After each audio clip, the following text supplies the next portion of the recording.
नमस्ते. आज आपण उपवासाचा शिरा कसा बनवायचा ते पाहणार आहोत. इथे मी शेंगाड्याचं पीठ घेतलेलं आहे आणि राजगिऱ्याचं पीठ घेतलेलं आहे. हे पीठ वापरून आपण आज अगदी छान असा टेस्टी शिरा किंवा तुम्ही याला हलवासुद्धा म्हणू शकता, तो कसा बनवायचा ते पाहणार आहोत. इथे मी कढई ठेवलेली आहे. कढईमध्ये आपण साजूक तूप टाकूया. इथे तुम्ही तुमचे अंदाजे तुम्ही तूप घेऊ शकता. म्हणजे तुमचं प्रमाण तुम्हाला किती घ्यायचं आहे शिऱ्याचं, त्याप्रमाणे आपल्याला इथे तूप घ्यायचं आहे. पण तूप थोडं बरं टाका. आता इथे मी 2 मोठे चमचे तूप टाकलेलं आहे. त्याच्यामध्ये मी थोडं राजगिऱ्याचं पीठ टाकते आणि थोडं शेंगाड्याचं पीठ टाकते. मी अंदाजेच घेतलेला आहे, काही प्रमाण नाही घेतलेलं आहे. तुम्ही तुमच्या क्वांटिटीनुसार प्रमाण कमी जास्त करू शकतात.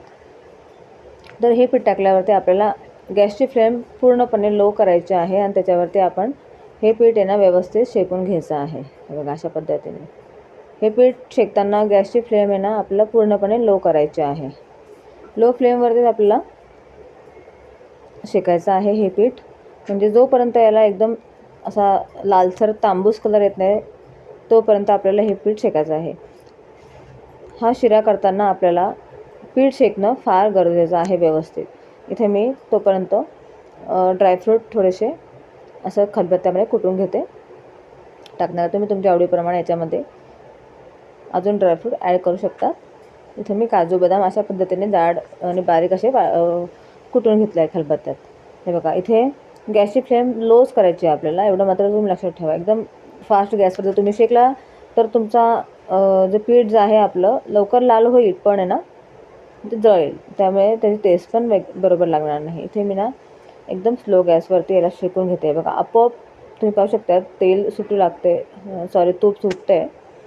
म्हणजे एकदम हलकं होतं ते. आपल्याला शेकताना बरोबर कळतं की हे किती हलकं झालेलं आहे पीठ शेकताना.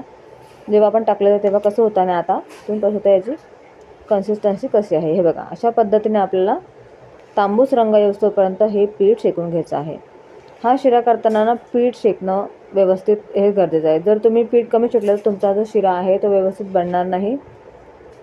हे बघा, अशा प्रकारे शेकला. आता याच्यामध्ये गरम दूध टाकायचं आहे. दूध टाकताना आपल्याला गरम करून टाका. तुम्ही तुमच्या अंदाजे पिठाच्या हिशोबाने दूध टाकू शकतात. अशा प्रकारे हे बघा, अशा प्रकारे मी इथे आता अजून थोडं दूध लागेल मला. याच्यात मी अजून थोडं दूध टाकेल आणि एकदम असा सॉफ्ट मस्त बनतो हा शिरा खाण्याकरता सुद्धा. थोडं अजून दूध टाकेल मी याच्यामध्ये, म्हणजे एकदम असा सॉफ्ट लागेल. व्यवस्थित मिक्स करून घ्यायचं आपल्याला याच्यामध्ये अशा प्रकारे. हे बघा, छान मिक्स झालेला आहे. आता आपण ह्या स्टेजला याच्यामध्ये टाकणार आहोत साखर. तर साखर तुम्ही तुमच्या आवडीप्रमाणे कमी जास्त करू शकतात. इथे मी अंदाजेच टाकते. रवा चांगला जर शेकला गेला याचं पीठ तरच तुमचा शिरा हा छान बनेल, नाहीतर मग तो बरोबर बनत नाही.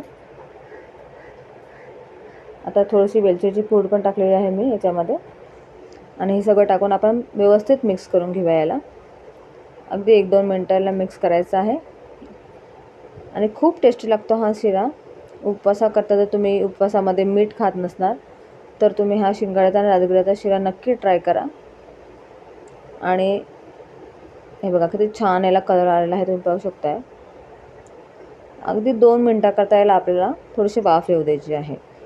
मग आपला शिरा हा रेडी आहे. तुम्ही पाहू शकता किती मस्त याला छान साईडला तूप सुटलं आहे. हे बघा, आणि अजिबात चमच्याला चिपकत नाही. जर तुम्ही हे पीठ व्यवस्थित शेकलं नाही तर ते पीठ करताना शिरा करताना तुमच्या चमच्याला चिपकू शकेल. बघा, आता हा अजिबात चिपकत नाही. म्हणजे आपला जे पीठ अगदी व्यवस्थित शेकलं गेलेलं आहे आणि अगदी सहज तो शिरा चमच्याला पण चिपकत नाही. अगदी सहज निघतो आणि खाताना तर खूपच टेस्टी लागतो आणि बोटालाही चिपकत नाही. त्यामुळे हा शिरा करताना अगदी पीठ व्यवस्थित शेका, म्हणजे तुमचा पण शिरा हा असा छान बनेल.